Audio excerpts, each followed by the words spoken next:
നമ്മുടെ ആവശ്യങ്ങളിൽ യേശു ചെയ്തത് നാം ചെയ്യാൻ നമുക്ക് കഴിയണം.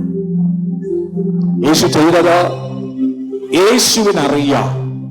പിതാവിന്റെ അടുക്കൽ എനിക്ക് വേണ്ടുന്നതെല്ലാം ഉണ്ട്.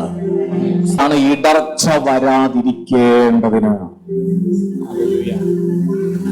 നമ്മുടെ ലൈഫിൽ, നമ്മുടെ ജീവിതത്തിൽ കർത്താവിന്റെ മനോഭാവം നമുക്കുണ്ടാകണമെങ്കിൽ നമ്മുടെ ലൈഫ്, നമ്മുടെ ജീവിതം രൂപാന്തരപ്പെടണം.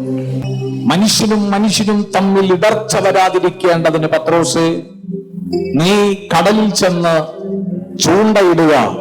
ആദ്യം കിട്ടുന്ന മീനിൽ നാണയമുണ്ട് അതിന്റെ വായിൽ. നീ അതിന്റെ വായ് തുറന്നോ ആ നാണയമെടുത്ത് എനിക്കും നിങ്ങൾക്കും നികുതി പിരിവുകാർക്ക് ഈ നികുതി പണമായി കൊടുക്കുക.